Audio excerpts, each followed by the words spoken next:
Hi everyone, Bernard here. I hope you're all staying safe and well, and welcome to my film and TV channel. I hope you enjoy what I've got for you today, and please check out as you're watching this little links on screen as well for different things on my Facebook and Twitter, and of course my football channel as well. And please, all your comments are very welcome. Just let us know and push that subscribe button. Don't forget, please push the subscribe button. Make sure your notifications set to public as well if you want to know when these vlogs are coming out. Push that notification button as well. So anyway, please enjoy. Right, today we're going to look at a little film called Annette. Well, it's not a little film, 2 hours 20 minutes, quite a long film, but budget-wise, yeah, not very, quite cheap actually, considering what was on the screen. Whether that was good or bad is another point, but just 15.5 million budget, so it doesn't take much to get. I think they have to recover about 3 times the budget to make a sort of break even and make a profit. So obviously if you can get in 45 million from various sources, they'll be all right with this one.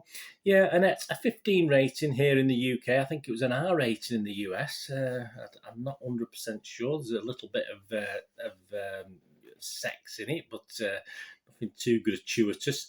A music romantic drama film directed by Leos Carax. Yeah, I had a quick look at his bio. I didn't really know much of his stuff, to be honest with you.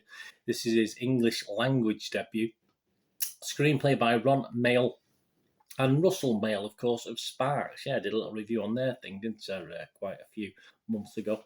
And Carrick's as well was involved in that. From an original story, music and songs by the band. Yeah, I did get that feel, but not the feel that I got when I did enjoy Sparks, I must admit. What's it about? Well, it's LA, it's Los Angeles today. Henry, played by Adam Driver, is a stand-up comedian with a fierce sense of humour who falls in love with Anne, played by Marion Cotillard, a world-renowned opera singer. Under the spotlight, they form a passionate and glamorous couple with the birth of their first child, Annette, a mysterious little girl with an exceptional destiny. Their lives are turned upside down. Yeah, a bit Pinocchio-ish, this. I think you'll probably know that. I don't need me to tell you that. I'm sure you've heard all the details on this film. Simon Helberg and Devin McDowell also starred. Oh, lovely Devin McDowell. Fantastic. But, more on her in a moment. Is it any good? Scores as at 7th of September 2021. That's because I do history stuff. I'm thinking back to 1921. 7th of September 2021 at 9 p.m. here in the UK. Rotten Tomatoes reports an approval rating of 70%. So that's okay. That's a positivity rating where they liked it, approved of it. That's what it is, an approval rating. That's 215 reviews. An average rating of 6.7 out of 10, so very healthy. That's 150 fresh reviews and 65 rotten. So yeah, fair sprinkling of rotten though in there as well. And looking through the reviews, it seemed a lot of rotten. I must have not scrolled down far enough to get all the fresh ones. But there you go. The consensus of Rotten Tomatoes: a dreamy, delicate dance between farce and fantasia. Annette is a magnificently ludicrous rock opera whose experimental approach to its emotional extremes is an ambitious, if not peculiar, return for director Leos Carax. I didn't know he'd been anywhere, but there you go. Rotten, Gary M. Craner from Salon.com. He didn't like it very much. This is his little summary of it. He gave a rotten review. Some will be enchanted and admire its riskiness. Others will be exasperated and bored to the back teeth. But that does not make it good. Well, absolutely. I'm not going to say too much. One of the freshies was from Damon Wise from the Financial Times. Yeah, he pulled himself away from all the figures on how much his stocks are earning. Still, it's early days, and despite its imperfections, this dark and unusual film perfectly reflects these dark and unusual times. Yeah, I'm not too sure about that. Metacritic, the other site we look at, an average of 67 out of 100. So again, okay, that's not too bad, based on 51 critics. 31 positive, 17 mixed, and just 3 negative. So they're more or less more in love with it, perhaps, than Rotten Tomatoes. And it scored anywhere between 40 out of 100 and 100 out of 100. I don't believe 100 out of 100. I'm sorry. Nothing's that good, and this certainly isn't that good. The Hollywood Reporter's David Rooney, he gave it 50 out of 100 and said, Carax's trademark bonkers magic elevates many of these scenes, to be sure, but there's also a nagging naivety, even a silliness to the storytelling that kept bumping me out of this sluggish drama. Yep, LA Times' Justin Chang note is 80 out of 100. 80 out of 100, he liked it. It's hard not to feel stirred, even moved by the sheer improbable fact of this picture's existence. Moment by moment, you're held by its loony flights of lyricism and gorgeous images shot by Caroline Champetier, and by the mix of sincerity, irony, and Sondheim dissonance that animates every sung-through line. Flipping heck. Justin, have you swallowed as well as a saurus, mate? That was, yeah, he liked it. He gushed a bit about it, didn't he? But, yeah, well done, Justin. Internet Movie Database, Joe Public, you, me, the people on the street. What do we think? What are the streets thinking about this? Well, 7,000, just over 7,038 reviews and scores as I'm doing this. 6.4 out of 10, so that's not bad, is it? 6.4 out of 10.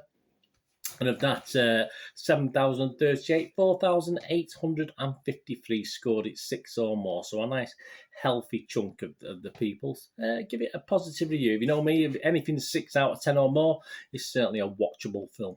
Right, on to my little thoughts for what they're worth. I may have hinted occasionally that I wasn't overly enamoured with this. I do like a good musical. I love a good musical. Some of my favourite films are musicals. Regular watchers may know I even like Quirky, and even like stuff that other people seem to dislike. I mean, think of Cats. Yeah, it got to me in a good way after feeling bilious and a bit sick for the first 15 minutes of it, which I did for the stage play, to be honest with you as well. I liked it. I like Cats, so there you go. I would call that Quirky, and I would take this Quirky, but it does take Quirky to quite another level. I was surprised that of the higher liking by the public, to be honest with you. I was surprised on Internet Movie Database that it got a 6.4. I would have been surprised between 5 and 6, because as I say, I thought it'd be a Marmite, you know, either love it or you hate it. But yeah, I was surprised at the positivity, and I expected it from the critics. Don't get me wrong; they always want to be clever and think, oh yes, I'll look at this in a critical point of view, and oh, it's a wonderful film, etc. So I expected it from there, but as I said, there's a bit of negativity from them as well, which is always good to see. 2 hours 20 minutes. Yeah, I think I did post a little tweet last night, early morning. There's probably about 30 minutes of this 2 hour 20 minutes that appealed to me, that touched my quirky muscle, if you like, and sadly the rest was a bit boring and daft and a bit of a letdown, to be honest with you. As I say, for a guy who does like musicals, and I do, and it's not one of those things I'll go back and re-listen to, etc. There's no real songs or ballads that sort of stuck with me, to be honest with you. Devin McDowell, so we'll go on to young Devin McDowell, a human Annette, about 5 minutes or so, for about 5 minutes, very close to the end of the film. To be honest, that was the best bit in the film for me. I had to wait a long time to see it, but I thought that little piece with her father, obviously, at the end of the film, was great. I enjoyed that, and it's a great shame that style and passion and thought and scene could not have been replicated throughout the 2 hours 20 minutes. As I said, that was my favourite piece of the whole film. I'm glad I stuck with it just to watch that, but I'm sorry, a 5-minute segment at the end does not a good film make, unfortunately. It's not difficult to see the Sparks influence, and I like Sparks, but I think as they've grown older, they've perhaps got a bit weird and less entertaining, in my view. Anyway, I wouldn't mind seeing some of the older Sparks, the 70s Sparks stuff in this. It would have been a much livelier, better musical, yeah, with the same idea, because it wasn't a bad idea. There's nothing wrong with the plot, nothing wrong with what the plot was, etc. It was just the actual putting it together. It just didn't work for me. It's such sadly didn't come up with some better, lively, or even depressing. They can be depressing. Nothing wrong with the song being sad, but I mean, yeah, it just the Sparks influence would have been fantastic if it had been the Sparks influence of many years ago, and not now, where they pretty much got carried away themselves. I mean, I thought there was great potential. I felt it was a little bit wasted, and Sparks and the director and various people, I think, were too much up their own ARSCSs. To be honest with you, if I'm going to swear, I think they just too much of that, which is a great shame. I think they just took it, well, everyone would love this because it's so quirky. I was disappointed, to be honest with you.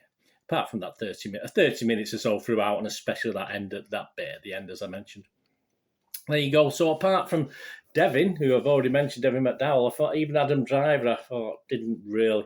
He started well, but he just seemed to be as boring as the rest of the film for most of it as it progressed on. I wasn't really involved or interested in any of the characters to make it even that interesting. Even the poor lady who obviously didn't see the film out, but there you go. It'd be hard pushed me to name a song that I would gladly listen to again in this. I don't think they're called songs. I mean, I don't know what they are. Most of them, there's a couple of little catchy little lines and tag lines and little ditties, but yeah, just dirges and fast speak to me, a lot of it, which is very sad. But there you go.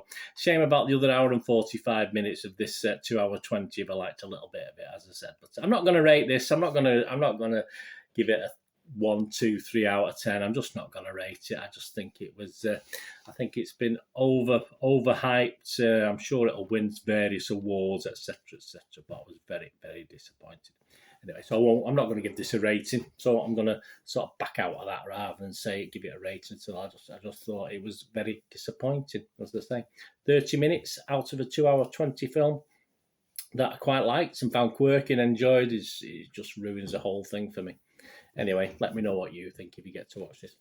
Thanks for watching. Whatever you're going to do, rest day. Have a great one. Look after yourselves, look after your friends, look after your families. More importantly, let's all look after each other. Till we meet here again on the Film and TV channel. Or perhaps have a look across at my Citizen channel, my Football Manchester City channel. If you have a look on there, that'd be great. But if not, until we meet again here, please, I only ask one thing. Please stay safe, everyone. Thanks for watching. Bye for now.